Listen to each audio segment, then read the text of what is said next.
J'ai payé 8600 € pour que ma sœur puisse réaliser son rêve. J'ai financé son déménagement à Montréal, son billet d'avion, la caution de son appartement. J'ai tout payé. Et puis, le matin de sa fête de départ, la fête que j'organisais moi-même, j'ai reçu un texto. Un texto de ma mère. Tu n'es pas invité. C'est que la famille. J'ai regardé mon téléphone, incapable de respirer. J'ai dépensé 8600 € et je ne suis pas la famille? Alors ma mère m'a demandé, pourquoi rendre ça gênant? Je ne l'ai pas fait. J'ai bloqué les fonds et annulé le bail à 23h45. Le message vocal de mon père est arrivé plus tard. Je l'ai écouté 2 fois. J'avais bien entendu. Je m'appelle Bérénice, j'ai 32 ans, et je suis gestionnaire de patrimoine. Mon travail, c'est de gérer l'argent des autres, de m'assurer que leurs actifs sont en sécurité, qu'ils prennent les bonnes décisions. Je suis celle qui résout les problèmes. La personne fiable.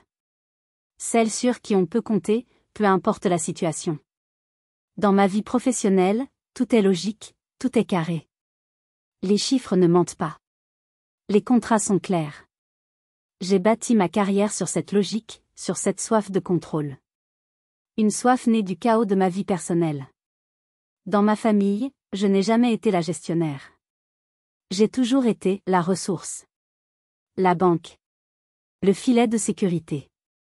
Et ce matin-là, j'ai compris que j'étais aussi l'étrangère. J'étais dans ma cuisine, dans mon appartement d'Angers que je me suis payé à la sueur de mon front. Le soleil filtrait à travers les rideaux, un café à la main. J'étais heureuse. Nerveuse, oui, mais heureuse. C'était le grand jour de Garance, ma petite sœur. Dans quelques jours, elle s'envolait pour Montréal pour intégrer une école de design prestigieuse. Son rêve. Un rêve que j'avais rendu possible. Sur mon plan de travail, la liste des dernières choses à faire pour sa fête de départ ce soir, vérifier avec le traiteur, récupérer les décorations, m'assurer que le gâteau était commandé. Une fête que j'organisais de A à Z au restaurant, le Poinçon. Et puis mon téléphone a vibré. Un message de maman. Mon cœur s'est serré. Pas de la bonne façon. C'était un pressentiment. J'ai ouvert le message. Bérénice. Pour ce soir, ton père et moi avons réfléchi.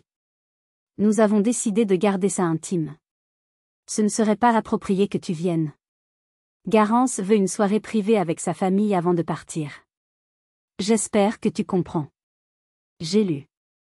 Et relu. Les mots dansaient devant mes yeux. Intime. Pas approprié. Sa famille. J'ai relu la phrase au moins 5 fois, m'assurant que je ne l'avais pas inventée, que ce n'était pas une blague cruelle. L'air s'est raréfié dans ma cuisine. Ma main tremblait si fort que j'ai failli lâcher ma tasse. 8600 €. Des mois de planification. Mon nom sur un bail à l'autre bout de l'Atlantique. Et je n'étais pas la famille. J'ai appuyé sur « Appeler » avant même d'y penser. Elle a décroché à la 2e sonnerie, sa voix déjà agacée. Bérénice? Je t'ai envoyé un message. Je ne comprends pas, ai-je bégayé, la voix étranglée. Je ne suis pas la famille? Un long soupir exaspéré à l'autre bout du fil. Bérénice, s'il te plaît. Ne rends pas les choses difficiles. Tu sais ce que je veux dire. Il s'agit de la famille de sang. La famille de sang. Ces mots. Ils ont frappé plus fort que n'importe quel coup de poing. Mais, je suis l'organisatrice, ai-je murmuré, comme si la logistique pouvait contrer la biologie. Et nous te remercions pour ça, a-t-elle dit, sa voix faussement douce. Mais les grands-parents de Garance seront là. Ses cousins. Elle veut se souvenir de son enfance, sans avoir à s'inquiéter de t'inclure. Sans avoir à s'inquiéter de m'inclure. Le téléphone m'a glissé des mains. J'ai coulé le long des meubles de ma cuisine jusqu'à ce que je sois assise sur le carrelage froid. J'ai regardé le mur d'en face, vide. Après 28 ans, j'étais un inconvénient. Une obligation sociale. J'étais celle qui payait le billet, mais qui n'avait pas le droit de monter dans le train. Avant que je vous raconte précisément ce que j'ai fait à 23h45 ce soir-là, minute par minute, j'aimerais savoir d'où vous m'écoutez. Laissez-moi un commentaire pour me dire de quelle ville ou de quel pays vous êtes, et quelle heure il est chez vous en ce moment. Et si vous aimez les histoires de famille compliquées, de finances et de respect de soi, appuyez sur le bouton d'abonnement. Croyez-moi, vous ne voudrez pas manquer la suite. Pour que vous compreniez la profondeur de cette blessure, la raison pour laquelle ces mots, famille de sang, ont eu l'effet d'une bombe atomique dans ma vie, je dois remonter le temps. Je dois vous parler de ma construction familiale. J'ai été adoptée à l'âge de 4 ans. Martine et Hervé, mes parents, ne pouvaient pas avoir d'enfants. Du moins, c'est ce qu'ils croyaient. Ils m'ont accueillie à Angers. Mes premiers souvenirs sont flous, mais je me souviens du soulagement. D'avoir enfin une chambre, des jouets qui étaient à moi. Pendant 6 ans, j'ai été leur miracle. J'étais leur fille unique. Je ne dis pas que c'était parfait, mais j'étais leur centre d'attention. J'étais Bérénice, leur fille. Et puis, quand j'ai eu 10 ans, le vrai miracle est arrivé. Martine, contre toute attente médicale, est tombée enceinte. Ce fut un choc pour tout le monde. Une joie immense pour eux. Et pour moi, le début de la fin de mon statut d'enfant. Garance est née. Ma petite sœur. 6 ans de moins que moi. Elle était petite, rose, et elle était leur sang. Le changement ne s'est pas fait du jour au lendemain. Ce n'était pas comme s'il m'avait soudainement mise de côté. C'était plus insidieux. Plus lent. C'était un glissement. Les photos dans le couloir ont commencé à changer. Les portraits de moi, Bérénice 10 ans, ont été remplacés par des photos de bébé Garance. Puis Garance qui marche. Garance à la plage. Bientôt, le couloir était un sanctuaire à la gloire de Garance. Mes photos d'école étaient reléguées dans un petit cadre sur le bureau de mon père. Les anniversaires. Ah, les anniversaires. Je me souviens de l'anniversaire de Garance pour ses 5 ans. Mes parents avaient loué une salle, engagé un magicien, il y avait un thème, princesse. La fête avait dû coûter une petite fortune. C'était à l'époque où Terra Botanica était le lieu de rêve pour tous les enfants. Ils avaient organisé une chasse au trésor géante. Mon anniversaire, 2 mois plus tard? Oh, Bérénice, tu es si mature maintenant, m'avait dit ma mère. Tu ne veux pas de ces enfantillages, n'est-ce pas? J'avais eu un gâteau acheté chez Carrefour et un pull. J'avais 12 ans. Bien sûr que je voulais des enfantillages. Les vacances étaient un autre indicateur. Avant Garance, nous allions parfois en Bretagne, juste nous 3. Après Garance, les destinations sont devenues plus familiales. Et mes opinions comptaient de moins en moins. Je me souviens de l'été de mes 15 ans. J'avais trouvé un petit boulot d'été pour me faire de l'argent de poche. J'étais fière. J'ai découvert qu'il partait à la Baule sans moi une semaine avant, en entendant ma mère au téléphone. Bérénice? Oh, non, elle ne vient pas. Elle travaille, disait-elle en riant. Elle est si indépendante. Je n'étais pas indépendante. J'étais exclue. Ils n'avaient même pas pensé à me demander mes dates de congé. Ils n'avaient même pas pensé à me demander si je voulais venir. Ils avaient juste supposé que je m'occuperais de moi-même. C'est là que j'ai appris.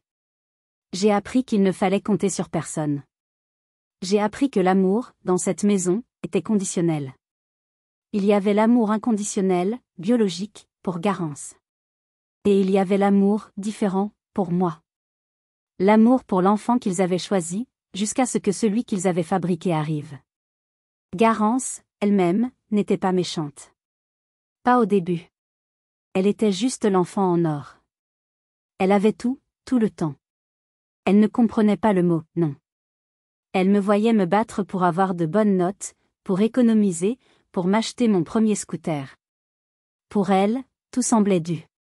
Cette dynamique a cimenté nos rôles pour les 16 années suivantes. Garance était celle qui recevait. J'étais celle qui, j'étais celle qui regardait. Celle qui devait se débrouiller seule. Alors, quand je repense à ce carrelage froid sous mes jambes, ce matin-là, vous comprenez. Ce n'était pas seulement un texto. Ce n'était pas seulement une fête manquée.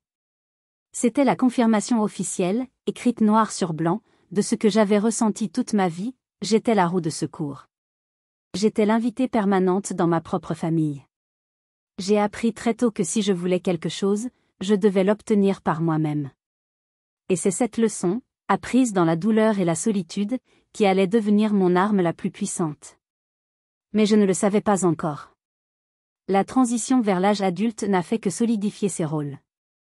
Quand est venu le moment de Parcoursup, le système d'admission post-bac, la différence de traitement a été flagrante.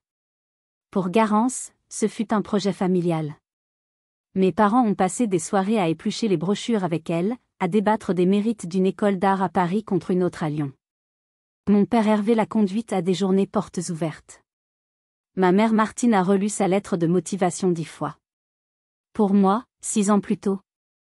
J'avais 17 ans, et je me souviens avoir demandé de l'aide à ma mère pour mon dossier. Elle était en train de préparer le dîner, Garance de 11 ans à ses pieds, réclamant de l'attention. « Bérénice, tu es si intelligente, m'a-t-elle dit, sans même se retourner. Tu vas te débrouiller.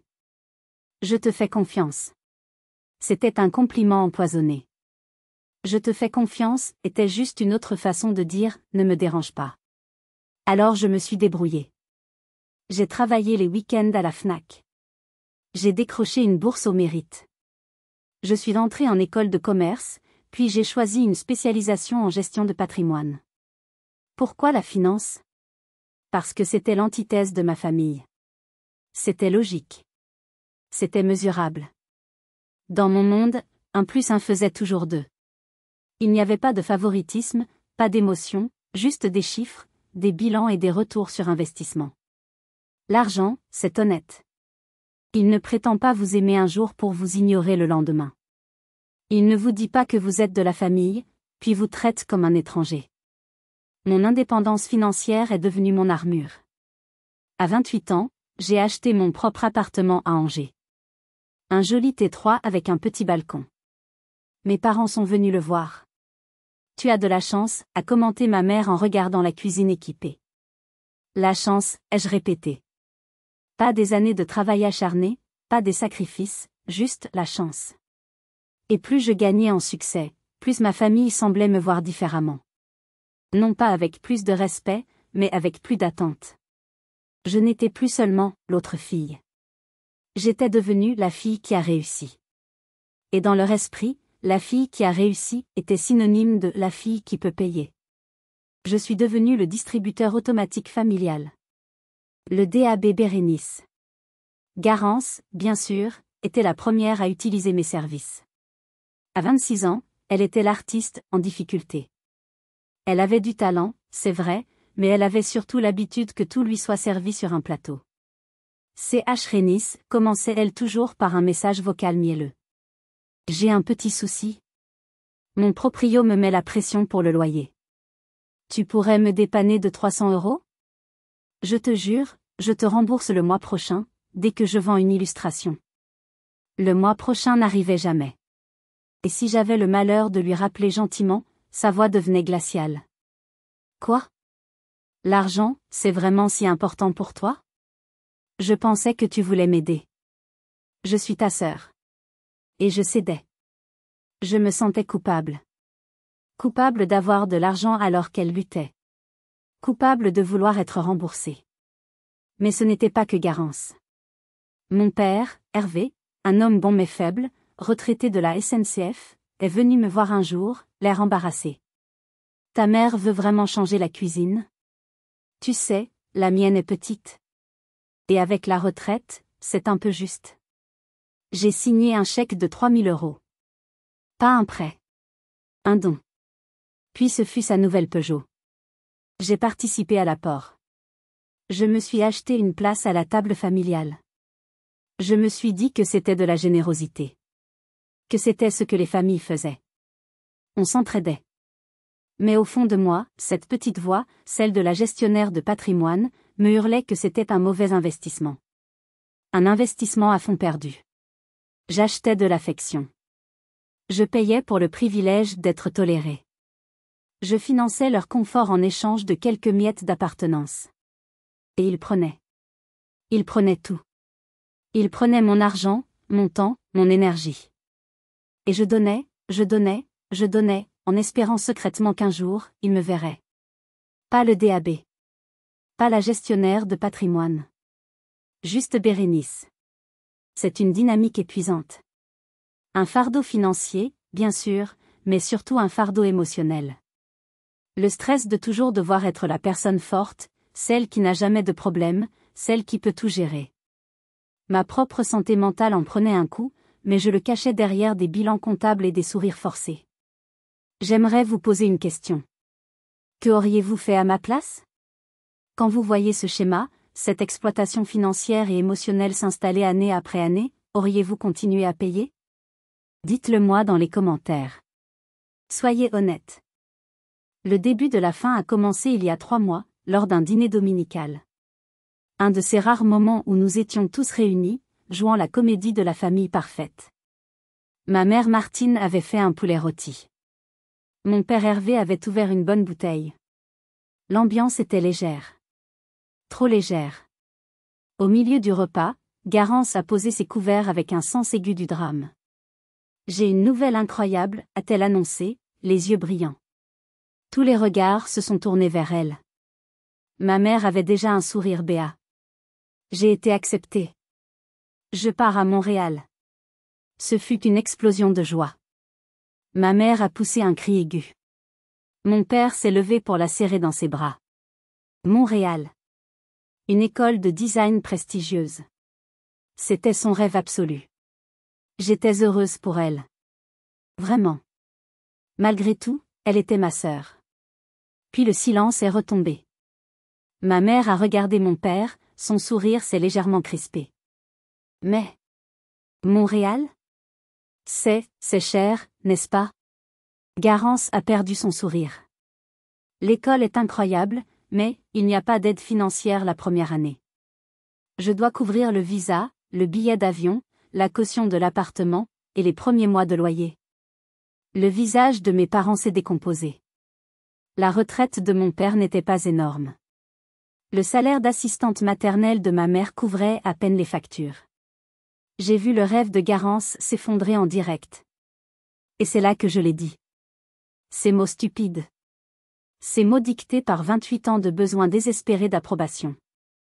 Je peux aider, ai-je dit dans le silence. 3 paires d'yeux se sont tournés vers moi. Ma propre voix m'a surprise. Je veux dire, je peux t'aider. J'ai des économies. C'est plus important que mes vacances. Le soulagement sur leur visage a été instantané. Garance a sauté de sa chaise et m'a fait un câlin si fort qu'elle m'a coupé le souffle. Oh mon Dieu, Rénice. C'est vrai? Tu es la meilleure. Je te jure, je te rembourserai chaque centime. Une promesse que j'avais déjà entendue. Mais cette fois, avec les larmes de joie dans ses yeux et l'approbation palpable de mes parents, j'y ai cru. Pour la première fois de ma vie, j'étais l'héroïne. J'étais le membre indispensable de la famille. Ce sentiment m'a coûté 8600 €. Je peux aider, s'est rapidement transformé en « Bérénice s'occupe de tout ». Je suis gestionnaire de patrimoine, après tout. Organiser un déménagement international? C'était juste un autre dossier à gérer. J'ai passé des nuits à chercher les quartiers sûrs et abordables de Montréal. Le plateau Mont-Royal. Rosemont.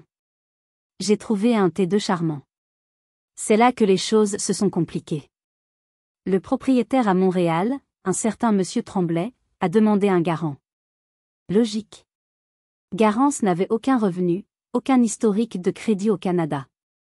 C.H. Rénice, m'a-t-elle dit au téléphone. Le proprio ne veut pas son garant français. Tu peux signer pour moi? Juste pour le dossier? Et je l'ai fait. J'ai signé. J'ai scanné mon passeport, mes fiches de paie.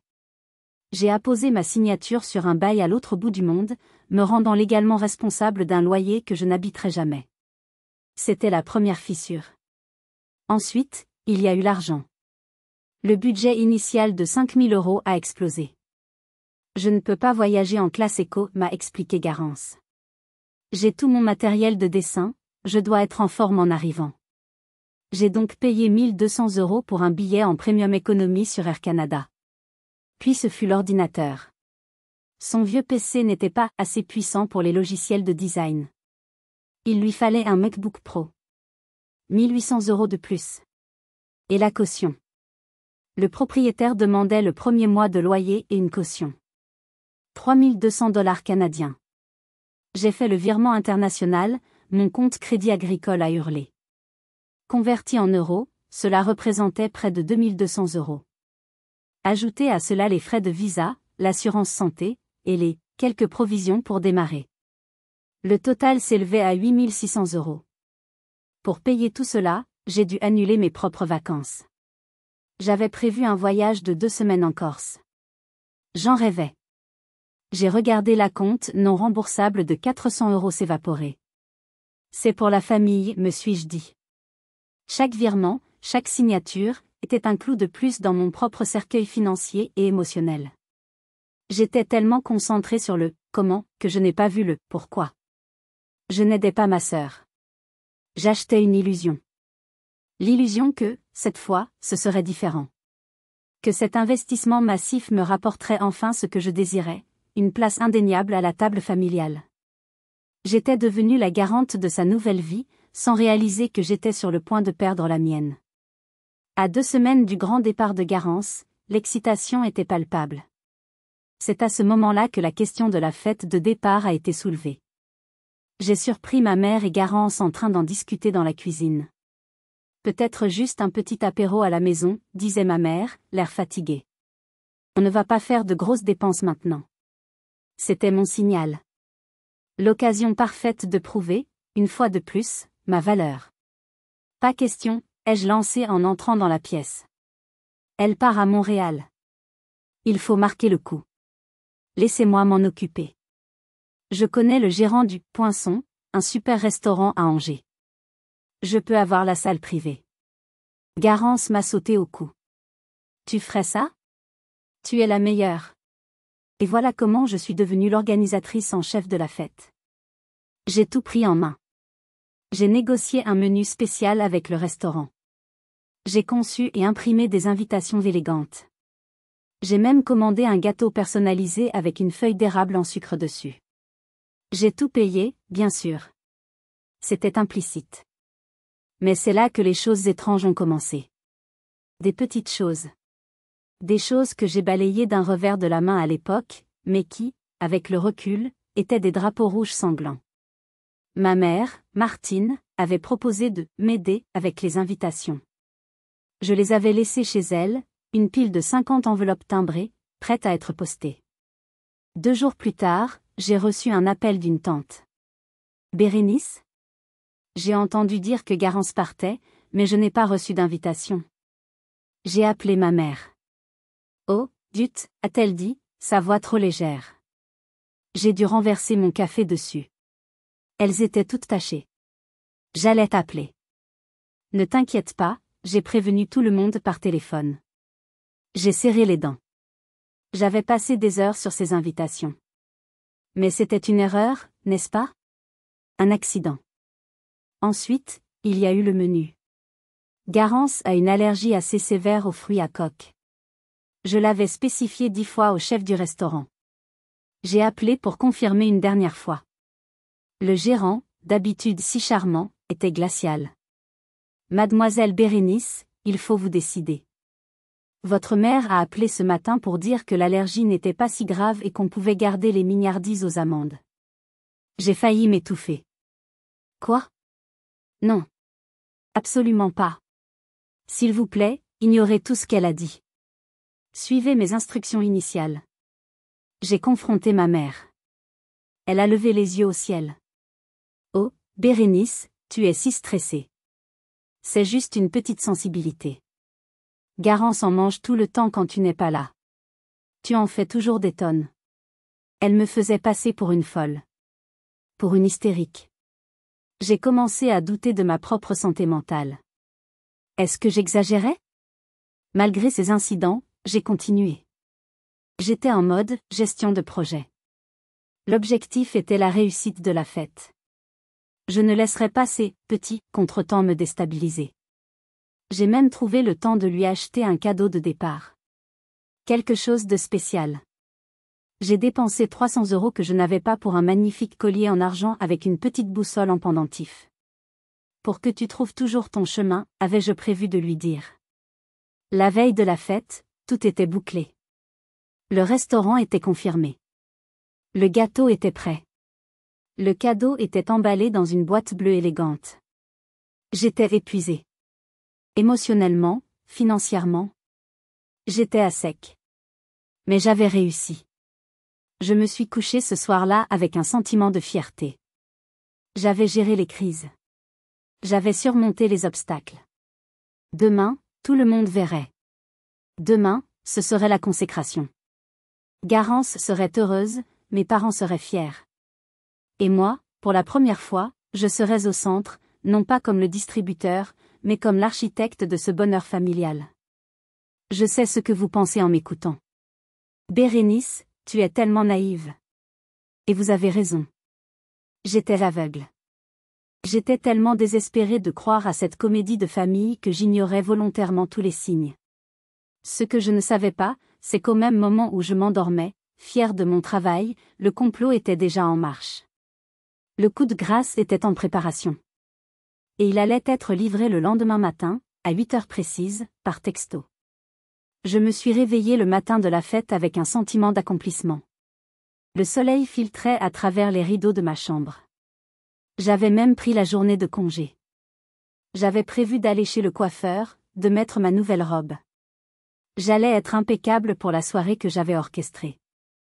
Je me suis fait un café, assise à mon bar de cuisine, en repassant mentalement le planning de la journée. 16 heures, récupérer le gâteau. 18 heures, passer au restaurant pour vérifier la salle. 19 heures, arrivée des invités.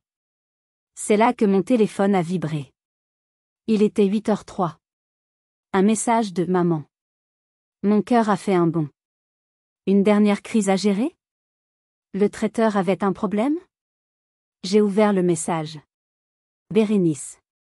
Pour ce soir, ton père et moi avons réfléchi. Nous avons décidé de garder ça intime. Ce ne serait pas approprié que tu viennes. Garance veut une soirée privée avec sa famille avant de partir. J'espère que tu comprends. Le monde s'est arrêté. Le bourdonnement dans mes oreilles était si fort que j'ai cru que j'allais m'évanouir. Les mots n'avaient aucun sens. Pas approprié que tu viennes. Sa famille. J'ai lu. Et relu. Le café est devenu froid dans ma main. C'était une erreur. Elle avait dû se tromper de destinataire. C'était impossible. J'ai organisé la fête. J'ai payé pour la fête. Mes doigts, tremblants, ont appuyé sur « Appeler ». Ça a sonné. Une fois. 2 fois. Allô? Sa voix était froide. Réveillée, mais froide. Maman? C'est quoi ce message? Je ne comprends pas. Ma voix était un filet d'air. Long soupir d'exaspération à l'autre bout du fil. Le soupir que je connaissais si bien. Le soupir qui signifiait « Bérénice va encore nous compliquer la vie ». Bérénice, je t'ai envoyé un message. S'il te plaît. Ne rends pas les choses difficiles. Difficile? J'ai presque crié. Difficile? Je ne comprends pas. Je ne suis pas la famille? Il y a eu un silence. Un silence glacial. Puis sa voix est revenue, tranchante comme un rasoir. Bérénice, tu sais très bien ce que je veux dire. C'est une question de famille. De sang. Famille. De sang. Le coup de poignard. Le voilà. Le mot que personne n'avait jamais osé prononcer, mais que j'avais toujours ressenti. Mais, tous les cousins viennent? Les grands-parents? C'est la famille? Évidemment, a-t-elle répliqué, comme si j'étais stupide. C'est sa famille biologique. Ses racines. Tu comprends, elle part loin. C'est important pour elle de se retrouver avec les siens. Et moi, ai-je chuchoté. Moi, je suis quoi? Toi, tu es Bérénice, a-t-elle dit, et sa voix s'est adoucie, devenant faussement compatissante. C'était pire que la colère. Tu es notre fille, bien sûr. Mais ce n'est pas pareil. Tu le sais bien. Je le savais bien. Mais, la fête? J'ai tout organisé. Et nous t'en remercions infiniment, a-t-elle dit, reprenant un ton enjoué, comme si elle parlait à une employée. Tu as fait un travail formidable. Vraiment. Mais pour ce soir, ce sera mieux comme ça. Plus simple. Plus simple.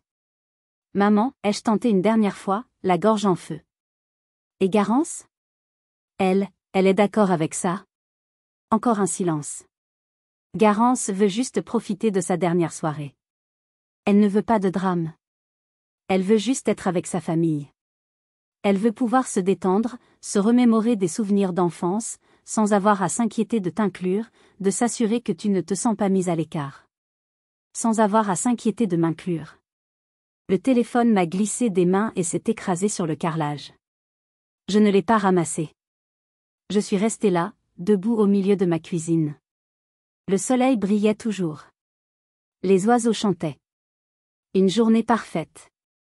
Je ne suis pas tombée. Je n'ai pas pleuré. Pas tout de suite. J'étais paralysée. Congelée de l'intérieur. Après 28 ans d'efforts, de sacrifices, de chèques signés, de soirées passées à travailler pour payer mes études, de vacances annulées, la sentence était tombée. J'étais un fardeau. Ma simple présence était une inquiétude. J'étais celle qu'il fallait gérer. J'étais celle qui empêchait les vrais membres de la famille de se détendre. J'ai regardé ma nouvelle robe, suspendue à la porte de ma chambre. J'ai pensé au gâteau avec la feuille d'érable. J'ai pensé au pendentif en forme de boussole. J'ai pensé aux 8600 €. Je ne suis pas restée paralysée longtemps. Peut-être 10 minutes.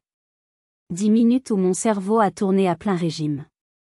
10 minutes où 28 ans de microagression, de favoritisme, d'exploitation financière et de dévalorisation émotionnelle se sont rejoués dans ma tête en accéléré. Et puis, le chagrin a disparu. L'incrédulité s'est évaporée. Il ne restait plus qu'une chose. Une colère froide, pure et tranchante. Une colère qui m'a enfin donné la clarté que je n'avais jamais eue. Les larmes ne sont pas venues. Pas encore. Ce qui est venu, c'est une poussée d'adrénaline si intense que j'ai cru que mon cœur allait exploser. Je me suis assise, puis relevée. J'ai fait les 100 pas dans mon salon. Le déni, la douleur, tout a été balayé par une vague de lucidité. C'était donc ça. J'étais le sponsor. Le mécène. La productrice de leur petite vie confortable. Mais je n'étais pas invitée à la première. Je suis allée dans mon bureau. J'ai regardé les photos sur ma commode. Une photo de moi et Garance, enfant. J'avais 12 ans, elle en avait 6. Je la tenais par la main. Même à l'époque, j'étais la responsable. J'ai pris le cadre et je l'ai retourné, face contre le mur. Ma colère n'était pas chaude et explosive. Elle était froide. Calculatrice. C'était la colère d'une gestionnaire de patrimoine qui venait de réaliser qu'elle avait investi tout son capital émotionnel dans un actif toxique. Une arnaque de Ponzi familiale. J'ai attrapé mon téléphone par terre. L'écran n'était même pas fissuré. Dommage. J'ai ignoré les notifications. Je suis allée dans mes contacts et j'ai appuyé sur le nom de ma meilleure amie. Ophélie. Ophélie, c'est mon opposé. Passionnée, impulsive, mais avec un radar à conneries infaillible. Elle a décroché à la première sonnerie. Alors, prête pour ce soir? Je mets la robe rouge ou la bleue? Ma voix est sortie, étonnamment calme. Ni l'une ni l'autre. Je n'y vais pas. Quoi? Tu es malade? Le traiteur a tout annulé? Non. Je ne suis pas invitée. Silence. Attends. Répète. J'ai cru que tu avais dit que tu n'étais pas invitée. C'est exact. À la fête, que tu organises? Et que tu as payé? C'est ça. Ophélie a lâché un juron si fleuri qu'il aurait fait rougir un marin. Mais, pourquoi? Qu'est-ce qu'elles ont dit? Apparemment, ai-je dit, ma voix se brisant légèrement pour la première fois, c'est une fête pour la famille de sang. Et je suis un inconvénient. Ma présence les inquiète. Point. Elles ont fait QOI. J'ai dû éloigner le téléphone de mon oreille. Ophélie hurlait. Après 8600 €? Après le bail? Bérénice, écoute-moi. Écoute-moi très attentivement. Ce ne sont pas ta famille. Ce sont des parasites. Des vampires émotionnels et financiers. Tu n'es pas un inconvénient, tu es leur plan retraite. J'ai ri. Un rire sec, sans joie. Tu as probablement raison. Bien sûr que j'ai raison, a-t-elle crié. Et tu sais ce que tu vas faire? Tu ne vas pas pleurer. Tu ne vas pas les supplier. Tu vas leur couper les vivres. Tu vas construire ta propre table, Bérénice. Et tu vas laisser ces ingrats crever de faim. Tu m'entends? J'ai raccroché, le cœur battant la chamade. Construire ma propre table. J'aimais cette idée. J'ai enfilé mes baskets. J'ai quitté mon appartement. J'ai marché. J'ai marché sans but. J'ai longé la Maine. Le vent frais me frappait le visage. J'ai repensé à ma vie. J'ai repensé à tous les Noëls où j'avais reçu des cadeaux utiles, des livres, des fournitures de bureau, pendant que Garance déballait des montagnes de jouets, puis des sacs à main de marque. J'ai repensé à ma remise de diplôme de mon école de commerce. Mes parents étaient en retard. Ils avaient dû déposer Garance à son cours de poterie. Ils ont raté mon nom, raté mon discours. Oh, ce n'est qu'un bout de papier, avait dit ma mère. J'ai repensé à toutes les fois où j'avais ravalé ma fierté, mes larmes, ma colère, juste pour maintenir cette illusion de paix familiale. J'avais passé ma vie à essayer d'être assez bonne, assez généreuse, assez invisible pour mériter leur amour. J'ai arrêté de marcher. J'étais au milieu du pont de Verdun. J'ai regardé l'eau couler. Et j'ai compris. Ce n'était pas moi le problème. Je n'étais pas assez. J'étais trop compétente. Trop indépendante. Trop généreuse. J'étais un miroir de leurs propres échecs, de leur propre petitesse. Mon téléphone a vibré dans ma poche. Un rappel. 16 heures, récupérer gâteau Garance. J'ai souri. Un vrai sourire, pour la première fois de la journée. Je suis rentrée chez moi. La colère avait disparu. La tristesse aussi. Il ne restait qu'une détermination glaciale. J'ai pris ma robe neuve. Je l'ai remise dans sa housse. Je la porterai pour l'anniversaire d'Ophélie. Je ne vais pas les appeler. Je ne vais pas les confronter. Je ne vais pas leur faire le plaisir d'un drame. Comme l'a dit ma mère, je ne vais pas rendre les choses difficiles. Je vais juste me retirer. Je me suis assise à mon bureau. J'ai sorti mon ordinateur portable. J'ai ouvert un dossier que j'avais créé, Projet Montréal, Garance. Il contenait tous les emails, toutes les confirmations de paiement, tous les contrats. J'ai regardé l'horloge. 23h30, la fête devait battre son plein. Il devait être en train de porter un toast. De rire. De célébrer. Sans une pensée pour moi, sauf peut-être un soupir de soulagement de ne pas avoir à gérer ma présence. Il ne savait pas qu'il n'avait plus que 30 minutes. 30 minutes avant que la fête ne soit vraiment terminée. Si vous êtes arrivé jusqu'ici, laissez un commentaire pour nous dire ce que vous auriez fait à la place du personnage principal. Vous pouvez aussi écrire simplement le chiffre 1 pour montrer que vous suivez encore. Et dites-nous, vous regardez cette histoire depuis quelle région ou quel pays? Minuit.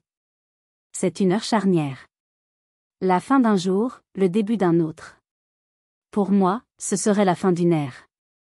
À 23h45, je me suis versé un verre de vin. Pas un vin de fête. Un vin rouge, corsé. Je me suis assise à mon bureau, l'ordinateur portable ouvert. La détermination était si forte qu'il n'y avait pas de place pour le doute. C'était une procédure. Une liquidation d'actifs toxiques. J'ai ouvert mes emails. J'ai retrouvé la confirmation de réservation d'Air Canada pour le vol Premium Economy de Garance. Coût, 1200 €. J'ai cliqué sur « Gérer ma réservation ». Mon nom était sur le dossier, c'est moi qui avais payé. Annuler le vol. Une fenêtre pop-up est apparue. Êtes-vous sûr?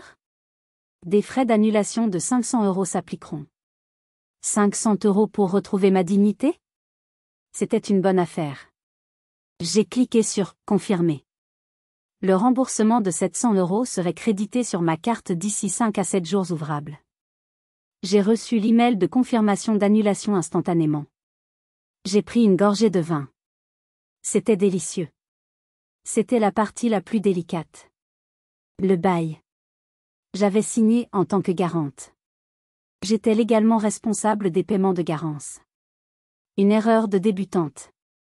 Une erreur que j'allais corriger. Il était 23h50 à Angers. Ce qui signifiait qu'il était 17h50 à Montréal. Heure de fermeture des bureaux. Parfait. J'ai composé le numéro de l'agence immobilière Tremblay. J'ai prié pour que quelqu'un décroche. Agence Tremblay, bonjour. Une voix fatiguée. Bonjour, ai-je dit, ma voix soudainement professionnelle, celle de la gestionnaire de patrimoine. Je m'appelle Bérénice. Je suis la garante pour le bail de Mademoiselle Garance au 42 rue Saint-Denis. Je vous appelle pour une communication urgente. Urgent? Le bail est signé, le dépôt est reçu. Précisément. Je vous appelle pour vous notifier officiellement que je retire ma garantie. Avec effet immédiat. Silence. Pardon? Madame, vous ne pouvez pas faire ça. Le bail est conditionné à ma garantie, l'ai-je coupé, froidement. Et je retire cette garantie. J'ai découvert des informations, disons, des irrégularités, qui m'empêchent de continuer. Je vous envoie un email de confirmation dans les 30 secondes. Je vous suggère de ne pas remettre les clés à Mademoiselle Garance tant que vous n'aurez pas un nouveau garant solvable. Car ce ne sera pas moi. Mais, le dépôt de 3200 $ canadiens. Vous pouvez le garder, ai-je dit. Considérez cela comme un dédommagement pour le dérangement. J'ai raccroché avant qu'il ne puisse répondre. J'ai immédiatement envoyé l'email, mettant en copie mon avocat. Une petite ruse, mais efficace. La responsabilité légale était la chose qui m'effrayait le plus. Ce lien était maintenant coupé. 23h55, le plus simple. Je me suis connecté à mon compte Crédit Agricole. J'avais mis en place une série de virements automatiques pour Garance. 500 € par mois pendant les 6 premiers mois. Pour l'aider à s'installer. J'ai trouvé le virement programmé. J'ai cliqué sur « Supprimer ». J'ai cliqué sur « Confirmer ». 23h58, mon téléphone. J'ai ouvert mes contacts. Maman. J'ai regardé le nom. J'ai appuyé sur « Bloquer ce contact ». Un petit clic. Si simple. Si libérateur. Garance. Bloquer ce contact. Clic.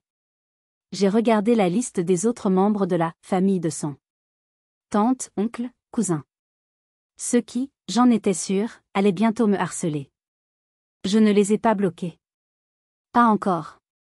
Je voulais voir. Je voulais lire les messages de panique. L'horloge sur mon ordinateur a affiché minuit. J'ai fermé l'ordinateur portable. J'ai terminé mon verre de vin. J'ai éteint les lumières. Je n'ai pas ressenti de culpabilité. Je n'ai pas ressenti de tristesse. J'ai ressenti du soulagement. Un poids immense, le poids de 28 ans d'efforts inutiles, venait de m'être enlevé des épaules. Je n'ai pas acheté ma place à la table. J'ai racheté ma propre liberté. Et ça n'avait pas de prix. Je suis allée me coucher. Et pour la première fois depuis des mois, je me suis endormie en moins de 5 minutes, d'un sommeil profond et sans rêve. La fête était terminée. Vraiment terminée. Si vous êtes arrivé jusqu'ici, laissez un commentaire pour nous dire ce que vous auriez fait à la place du personnage principal. Vous pouvez aussi écrire simplement le chiffre 1 pour montrer que vous suivez encore. Et dites-nous, vous regardez cette histoire depuis quelle région ou quel pays? Je me suis réveillée à 9 heures. J'avais dormi 8 heures d'affilée. Un record. La première chose que j'ai remarquée, c'est le silence. Pas de panique matinale, pas de liste de choses à faire pour les autres. Juste le soleil et le silence. J'ai préparé mon café. J'ai pris mon temps. Puis, j'ai regardé mon téléphone. C'était une œuvre d'art. Une symphonie de chaos. 23 messages non lus. Cet appel manqué. Puisque Martine et Garance étaient bloqués, Les messages provenaient de numéros que je ne connaissais pas. Des amis de Garance, probablement. Et des membres de la famille. Le premier message était de Garance, depuis le téléphone d'une amie. 7h15 du matin. Bérénice, qu'est-ce que tu as fait? Suivi de Air Canada vient de me réveiller. Mon vol est annulé. Tu as fait ça? C'est une erreur? Suivi de Réponds-moi. Le propriétaire de Montréal a appelé maman en panique. Il dit que tu as retiré ta garantie. Le bail est annulé. Bérénice, tu es en train de foutre ma vie en l'air. Suivi de T'es qu'une connasse jalouse. Tu n'as jamais voulu que je réussisse. Je te déteste. J'ai bu une gorgée de café. Il était parfaitement infusé. Ensuite, il y a eu les messages de la famille. Ma tante Agnès. 8h30. Bérénice, j'espère que c'est une erreur. Ta mère est en larmes. Garance est inconsolable. On ne fait pas ça à sa famille. La famille, c'est sacré. On doit s'entraider. C'était trop beau. La famille, c'est sacré. Sauf quand il s'agit de moi. J'ai failli lui répondre, et la fête d'hier soir, elle était sacrée aussi? Mais je n'ai rien fait. J'ai passé la matinée à lire les messages à mesure qu'ils arrivaient, comme si je lisais le journal. C'était fascinant de voir à quelle vitesse j'étais passé de « membre de la famille fiable » à « monstre égoïste ». Je sais que certains d'entre vous, en m'écoutant, pensent peut-être que j'ai été trop loin. Que j'ai réagi de manière disproportionnée. Mais restez avec moi. Parce que la partie la plus importante, la validation que j'attendais depuis 28 ans, n'est arrivée que le soir. Vers 20h, le téléphone a sonné. Pas un numéro inconnu. Pas un membre de la famille en colère. Papa. Mon père. Hervé. Je ne l'avais pas bloqué. Hervé, l'homme bon mais faible. Le retraité de la SNCF qui avait toujours suivi les ordres de ma mère. J'ai hésité. J'ai supposé qu'il appelait pour me faire la morale. J'ai décroché, prête au combat. Allô? Bérénice? Sa voix était basse. Fatiguée. Pas en colère. Il semblait vieux. Oui. Long silence. J'ai entendu sa respiration à l'autre bout du fil. Puis, il a dit les mots qui ont changé ma vie. Bérénice. Je veux juste que tu saches. Je comprends. J'ai arrêté de respirer. Tu comprends quoi? Ce que tu as fait. Ce matin. Ta mère? Garance. C'était l'enfer ici. Elle hurle. Il a pris une grande inspiration. Et elles ne comprennent pas. Elles ne voient pas. Mais moi, je vois. Papa, de quoi tu parles? La fête, a-t-il dit. Sa voix s'est brisée. Je n'étais pas d'accord, Bérénice. Je lui ai dit. J'ai dit à ta mère. Martine, tu ne peux pas faire ça. C'est cruel. C'est mal. Mais tu sais comment elle est. Elle m'a dit que je ne comprenais rien, que c'était une affaire de femme. J'ai dû m'asseoir. Des larmes me montaient aux yeux. J'ai passé ma vie, a-t-il continué, à ne pas faire de vagues. J'ai travaillé à la SNCF, j'ai baissé la tête, j'ai fait ce qu'on me disait. Et à la maison, j'ai fait pareil. J'ai laissé Martine tout gérer. Je t'ai laissé tomber. Papa? Non, laisse-moi finir. Je suis un lâche, Bérénice. Je t'ai vue grandir, si intelligente, si forte. Et j'ai vu comment elle te traitait. Comme la servante. Et je n'ai rien dit. J'ai profité de ton argent, moi aussi. La Peugeot, la cuisine. Il pleurait, maintenant. Un homme de 58 ans, en pleure au téléphone. Je suis tellement désolée. Tu mérites mieux que nous. Ce que tu as fait, c'est terrible. C'est un désastre. Mais bon sang, Bérénice. Je suis fière de toi. Tu as enfin arrêté de te laisser faire. J'ai éclaté en sanglots. Pas les larmes de tristesse de la veille. Des larmes de soulagement. Des larmes de validation. Il m'avait vu. Pendant tout ce temps, il m'avait vu. Nous sommes restés au téléphone pendant 1 heure. Il m'a dit que la maison était un champ de bataille. Que Garance l'accusait, lui, de ne pas contrôler sa femme et son autre fille. Que ma mère avait appelé tous les membres de la famille pour leur dire à quel point j'étais ingrate et mentalement instable. « Qu'est-ce que tu vas faire ?» m'a-t-il demandé. « Je ne sais pas » ai-je répondu, honnêtement. « Mais je ne reviendrai pas en arrière. »« Ne reviens pas en arrière » a-t-il dit fermement. « Pas pour nous. Vis ta vie, Bérénice. Tu l'as mérité. » Quand j'ai raccroché, quelque chose s'était réglé en moi. La colère avait disparu, remplacée par une tristesse paisible. Et une certitude. Mon père venait de me donner la permission d'être libre. Et j'allais prendre cette liberté. Les jours suivants ont été étrangement calmes. J'avais coupé les ponts numériques, mais la guerre faisait rage sans moi.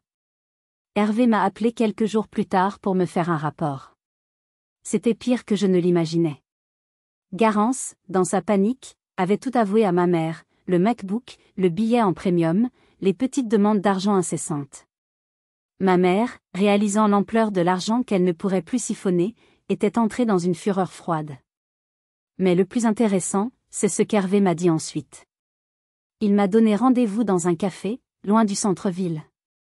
Il y a quelque chose que tu dois savoir, m'a-t-il dit, en remuant son café. Sur la fête. Garance, elle ne savait pas. J'ai levé un sourcil. Comment ça? C'est Martine. C'est elle seule. Garance lui avait dit qu'elle était stressée à l'idée de la fête, qu'elle avait peur de ne pas passer assez de temps avec tout le monde. Martine a interprété cette anxiété. Elle a dit à Garance qu'elle s'occuperait de tout pour lui simplifier la vie. Et elle m'a dit, à moi, que Garance voulait un moment que de sang. Et à toi, elle t'a dit ce qu'elle t'a dit. C'était donc elle. Martine. L'architecte du chaos. Mais pourquoi, ai-je demandé, même si je connaissais déjà la réponse. Hervé a regardé par la fenêtre. Elle est jalouse, Bérénice. Elle l'a toujours été. Tu es tout ce qu'elle n'a pas pu être. Elle avait un diplôme de comptable, tu sais. Elle a tout arrêté pour Garance. Et puis toi, la fille adoptive, tu deviens gestionnaire de patrimoine. Tu as réussi. Sans son aide. Tu es la vie qu'elle pense qu'elle aurait dû avoir. C'est moche. C'est injuste. Mais c'est la vérité. Il m'a aussi dit qu'il avait pris une décision.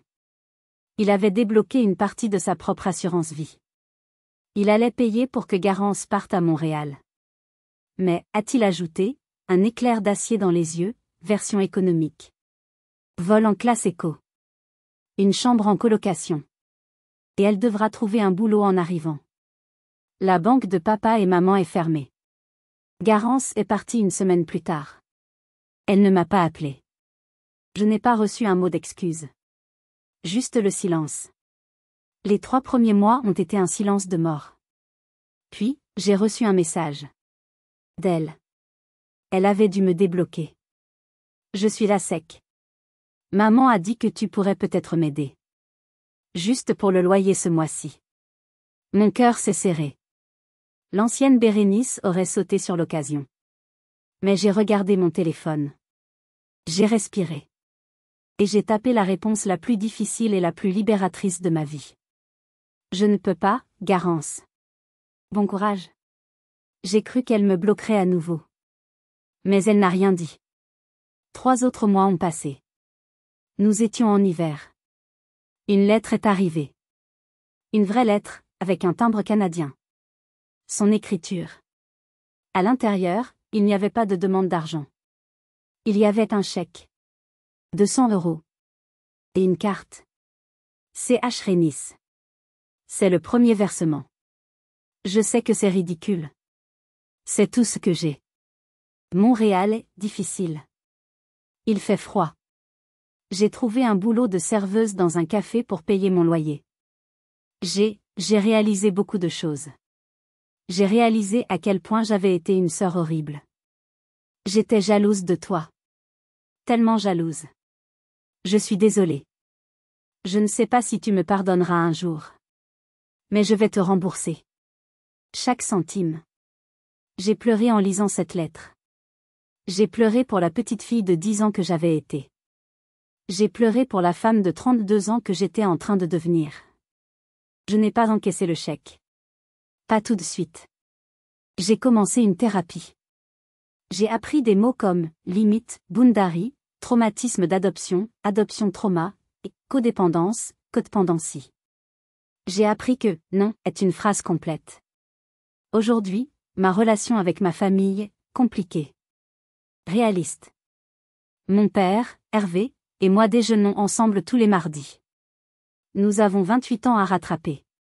Ma mère, Martine, nous nous parlons poliment aux anniversaires. La glace ne s'est jamais vraiment brisée. Et Garance ? Elle est toujours à Montréal. Elle m'envoie 100 € tous les mois. Et nous commençons, lentement, à parler. De nos vies. Pas de l'argent. Je n'ai pas eu la fin de conte de fées où tout le monde s'excuse et se prend dans les bras. J'ai eu quelque chose de mieux. J'ai eu la vérité. J'ai appris que je ne pouvais pas contrôler ce qu'il faisait, mais que je pouvais contrôler ce que j'acceptais. J'ai appris que la famille n'est pas toujours une question de sang. C'est une question de respect. Je ne me bats plus pour une place à leur table. Je construis la mienne. Et elle est magnifique. Avez-vous déjà dû redéfinir ce que le mot « famille » signifie pour vous ? Avez-vous déjà dû choisir entre votre santé mentale et une relation toxique, même avec vos proches ? Partagez vos histoires dans les commentaires ci-dessous. Je les lis tous. Si cette histoire a résonné en vous, si vous avez vous aussi dû apprendre à poser des limites, merci de laisser un « j'aime ». Et si ce n'est pas déjà fait, abonnez-vous pour plus d'histoires sur la croissance personnelle, la guérison et le courage de dire « non ». Rappelez-vous, poser des limites n'est pas un acte d'égoïsme. C'est le plus grand acte de respect de soi.